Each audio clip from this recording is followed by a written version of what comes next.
Have you ever wanted to play Minecraft with vampires? Well, if so, this mod is perfect for you. Vampirism. This is the second episode of this mod review, themed on the vampire hunters side. If you want to learn about the vampire side of things, check out my other video. So, you want to become a vampire hunter, but how? So first of all, you're going to need to find one of these, a vampire hunter trainer. These will only spawn in villages that have been captured by the hunters. So, first off, you're going to need to find one of those. So, once you've found this guy, find his house. I believe that this is his house. Inside here, you'll find this injection chair. Don't worry, it's not graphic for anyone who is thinking about this. Now, somewhere around here should be some garlic plants. Once you've found the garlic, harvest it. I'm in creative, so I'm just going to get some piece of garlic. So, once you've got the garlic, you need to find a crafting table, like so. Craft a syringe. You place any colour glass pane at the bottom and then 2 glass blocks above it. They can be dyed, it doesn't matter what colour they are. Then combine the syringe with the garlic to get the garlic injection. Now come back to this chair. If you right click on the chair with the garlic injection, you have become a hunter. If you don't know if you've turned or not, one of the easiest ways to check if you actually have turned into a vampire hunter is to click the button P. You may have changed this in your keybinds menu, so just go and check that. But it should bring up a menu that looks something like this. You can have a skill screen menu and edit actions, things like that. So you may also notice now that above my XP bar there's a little blue 1. This is my hunter's level. Right now I am level 1 because I haven't actually done any leveling. But how do I level up? I'm glad you asked. It's pretty easy. During the night, vampires will spawn. If you can find a vampire NPC and kill it, killing a vampire with a regular weapon has the chance to drop vampire fangs. These are used to turn yourself into a vampire. However, it will not work if you are a hunter. In order to level up, you're going to need vampire blood, which you can only get from killing vampires with stakes. A stake is crafted with 2 sticks and a plank, like I just said. Once you've got a stake, you need to kill a vampire. So, stakes deal a lot more damage to vampires, especially if you can sneak up on one from behind. They do, however, take damage quite quickly, and I am being attacked by phantoms at the same time. This is not very good. Killing a vampire will drop, or have a chance to drop, vampire blood and a vampire soul. Once you've found these things, find a regular vampire hunter, not the vampire hunter trainer. That will not work. If you find a regular vampire hunter, which you can find at these little outposts all around the world, there are loads of them everywhere, so just keep an eye out for them. Regular vampire hunters look like this. They don't have a name tag above them. If you click on them, they will give you this little menu. Please pay me 1 more vampire blood bottles to train you. If you manage to find a vampire blood bottle, you can put it in and click on the level up button. You should now be a level 2 vampire hunter. This is the exact same process from leveling up to level 4. So, I'm now level 3. It takes 5 blood bottles to get to level 3, and it takes 12 to get to level 4. Once you've done that, these people cannot train you any further. You have maxed out your level for them. However, you can increase your level a bit further if you find someone else. So, leveling up further. From level 5 all the way to level 14, I believe, you need to craft a hunter research table. This is the crafting recipe on the screen right now. You can use any type of wood. You need a single book, a single piece of garlic, and some vampire fangs.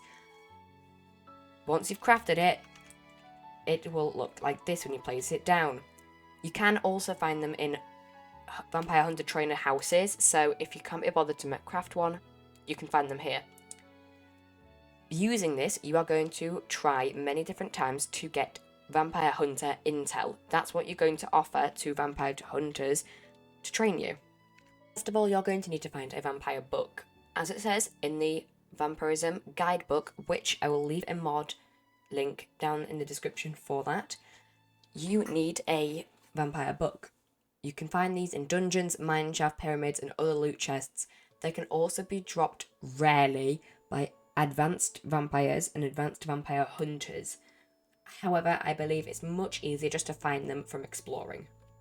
So to level up from level 4 to 5, you're going to need a book. Just a regular book, a vampire book, and 10 vampire fangs. This will unlock Hunter Intel level 5. Once you've done this, the price of everything will go up a bit more. But you can see if you right click on the Hunter Trainer, you are now a high enough level for him to train you. So you place your book inside of him and you need 5 iron ingots. That's his training price. Once you've done that, click the option to level up and you should now be level 5. To reach the higher levels, you're going to need more vampire fangs, more vampire books, and more regular books. But sometimes, after a few more times you've leveled up, you're going to need to place some surrounding blocks around this here. Around your research table, you'll need the potions table, the alchemical cauldron, and the weapons table. Once you've done that, you should be able to craft the Hunter's Intel for higher levels, but if you haven't done that, it won't let you. Once you've leveled up all the way to level 14, or just a few times, it doesn't really matter. As long as you've leveled up a couple times, at least, you can then go into your skill screen. The skill screen is possibly one of the most overpowered parts of this mod. So, skill screen basically unlocks special abilities that you as a vampire hunter, this also works for vampires as well, can use. There are 3 different paths you can get to once you've unlocked the previous skills. To unlock them, you need a specific amount of skill points and you can just left click on the ones. You cannot go straight to the ones unless you've unlocked its parent ability first, which means the one prior to it. Now, you can pick from each one of these pathways, and there are ways to redo. If you picked the wrong path and you want to do a different path, that's fine. There are ways to redo it. I'm going to pick the middle path for now. So you can choose whichever one you want. When you get to these little dual, 2 skills, you can just pick whichever one you want and you can go on to the next one. You don't need to unlock both. Once you've done it, pick as many skills you want. So once you've picked whatever skills you want, usually most of these skills are just passive, so you might get increased damage or something like that. However, there are certain skills which unlock abilities. For example, if you have unlocked them, you'll be able to see by pressing the button R. This, yet again, can be changed in the keybinds menu. Crucifixion. I unlock this by going down the middle path, but if you haven't gone down the middle path, you might not be able to use this. Now, every single hunter has the ability to use wooden crucifixes. However, if you upgrade your ability, you then might be able to use iron crucifixes or golden crucifixes. Now, they are very, very difficult to craft, as you can see, but they're worth it. They ward off vampires and they won't be able to go near them. They can also deal immense damage to vampires. So, it's nighttime. I've spotted a vampire over there. I've got my golden crucifix. However, if you haven't leveled up your crucifix ability, can use wooden ones. So as you can see, there's a vampire, and if I hold down right click, the vampire is not able to go near me. If I get too close to it, however, it can still deal damage to me. However, the vampire is just unable to come close to me unless I move close to it. As a hunter, your main purpose is to kill all vampires, but you also have another purpose: to protect villages. Iron golems can't defend against vampires forever, and they will eventually need your help. So, as you can see, there's a village totem here. It displays which faction has got control over it. At the moment, it's hunters for this village. However, vampires may attack at random points, which you will then need to protect the village from. Also, if you find one of these village totems which has been claimed by the opposite faction, As a hunter, you may right click on the totem and you will start a raid. There will then be a war between the vampires and hunters for the rights to this village.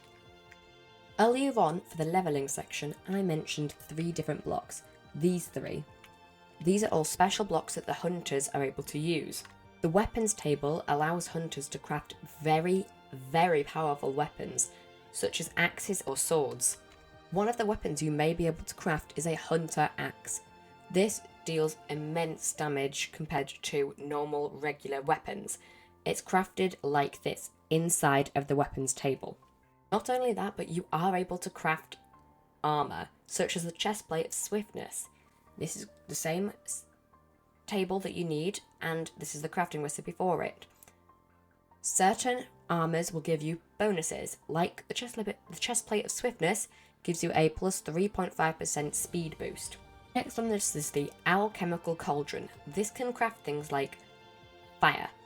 Now that does sound a bit weird, but this fire doesn't spread, and it deals a lot of damage to vampires. This fire is called alchemical fire, and it's used to deal damage. It does not put out, so this fire will stay here forever. It is crafted using a holy water and gunpowder inside of the alchemical cauldron. And finally, the potions table. The potions table is basically an upgraded version of the brewing stand. It can craft 5 potions instead of 3. Holy water, another great weapon that hunters can use. Now, how do we craft it?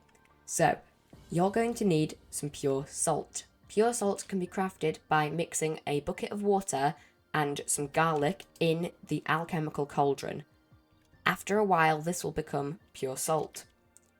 You can turn pure salt in the potions table into holy water. Placing a water bottle underneath the pure salt will turn this water bottle into pure salt water. Now that you've done this, you need to go and find a church. Now this village doesn't have a church, but for showcasing purposes, I'll show you. You need to find this. This is the altar of cleansing. You can find these in village churches. This block has 2 primary purposes. 1, cleansing vampire players. So if you are a vampire and you don't want to be a vampire anymore, you can go to this altar to cleanse yourself. You can also use it to cleanse salt water. If you hold down right click, this little ritual will begin and you will turn pure salt water into holy water. If you find a vampire and you've crafted a bottle of holy water which can be turned into a splash bottle, if you throw it on the vampire, it will deal a lot of damage to them. So, after all of these cool and powerful upgrades, you still need some support, which is fair enough because vampires are difficult to kill. You can go further than level 14. You can become a Hunter Lord. This is a very cool power and upgrade, but first of all, you're going to need to find a Hunter Representative. Hunter Representatives look like this, and you can see because they have a name tag above their head. Now, right click on the Hunter Representative and he will have some quests for you. Some of these quests just give you some basic rewards like chainmail leggings or just chainmail armor, but the one you want is the Are You Worthy quest. Now, to start off, you're going to need level 14 for this quest to appear. Hunter level 14. Once you've done that, you need to kill 50 vampires, win 3 raids, and give him 32 gold ingots. Once you've got all the required things for the quest to be completed, click submit. You should now be a lieutenant. So why go through all the fuss of having to complete this quest? Well, I'll tell you. At any point on your adventures, you manage to come across one of these, an equipment for hunter minions. If you haven't, by the way, you can find them all over the world. But if you have got one of these, you can find a basic hunter NPC, one of these. If you don't know if they're basic or not, right click on it. with the equipment for Hunter Minion and... Okay, so as I've just discovered, it may be a little finicky trying to find a vampire hunter who's willing to join you, but keep going at it. I kept travelling around and I found this guy. So if you right click him with the equipment for Hunter Minion, it will disappear from your inventory, but I was in creative. So now that you've got this guy as a vampire hunter minion for you, his skin should change. If you right click on him, you'll see everything, the whole menu. Now you can give him different tasks: follow, defend area, stay here, or defend lord. You can also change his appearance by giving him different types of hats, different skins, and you can also make him use your skin. You can change his name as well. You can also go into the minion's stats and upgrade his stats. However, I'll explain a little bit more about that in a bit. Minions are amazing, as if I change his thing to defend lord, if I came down here and, I don't know, punched this guy. Oh, okay, maybe not that guy. He seemed a bit weak. But if I came over here and this guy started attacking me, or I punched him, my minion will come to my rescue. So my minion will start attacking this vampire. Your minions with items to help them kill. For example, a stake. As you can see, my minion has a stake in his hand, and he will now use the stake to kill this vampire, if the vampire will stay still long enough. There we go. So now my minion is using a stake instead of using his hand, which means he's a lot stronger and will deal a lot more damage. If your minion unfortunately took enough damage, it will give you a little message saying, "My lord, I have died," from the minion. Now, I don't believe he is actually dead.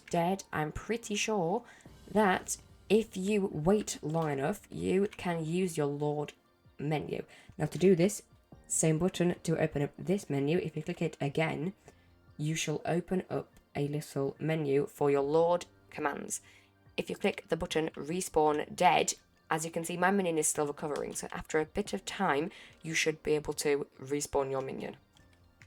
Now, as a lieutenant, you can actually upgrade your command, so I need to kill another 50 vampires and give him more gold. Another piece of advice that I would give everyone is make sure that you've accepted the quest before you actually start going to kill the vampires. Okay, so once your minion has recovered or is ready to be recovered, you will get a little notification at the bottom of your screen like you do when the minion has died. So just to prove that it works, if you click respawn dead, there is your minion. Now he may come back with a different skin. It's a bit weird, but it'll be fine. So once you've completed this quest, the next step, you can submit it, and as you can see at the bottom here, I'm now a captain. So, because of this, I can go into my skill screen, and you've got a new little tab on the left-hand side, Lord Skills. Now, I have 2 skill points because I've only leveled up once as a Lord, but that means I can now add some extra upgrades for my minions. So what I'm going to do is add the Equipment Collect upgrade, which should now give me the ability to ask my minions to collect resources. So for now, my minions are just going to go out and collect me iron, gold, things like that, until I call them back by doing this.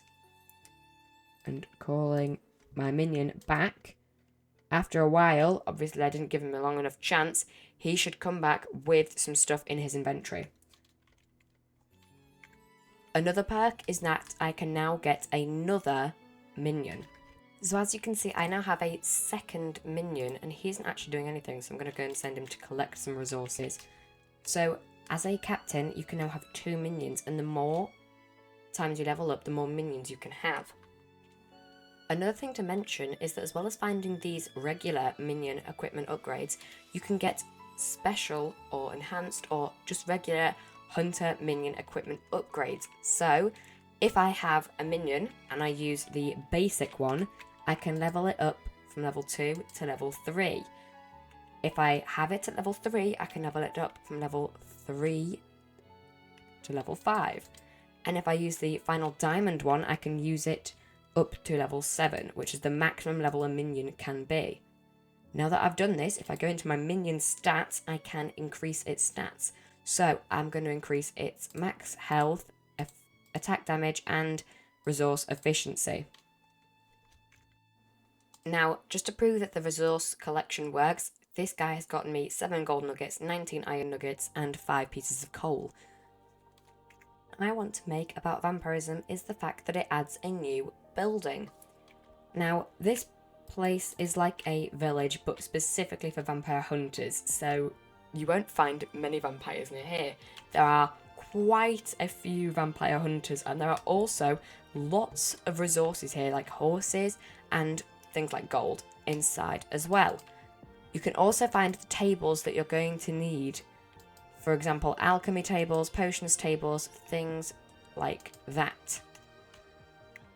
Thank you so much for staying with me for this entirety of this episode. If you did enjoy it, please spread news about this episode. I love making these mod reviews, but it's even more important to me than the views, things like that people learn about these mods, because honestly, vampirism is a brilliant mod and not many people know of it. So I'm trying to spread awareness of mods at the same time as letting you guys all know on how to play them. So if you did make it to the end of this video, please consider subscribing. I'm on my journey to 100 subscribers and I'm doing pretty well so far.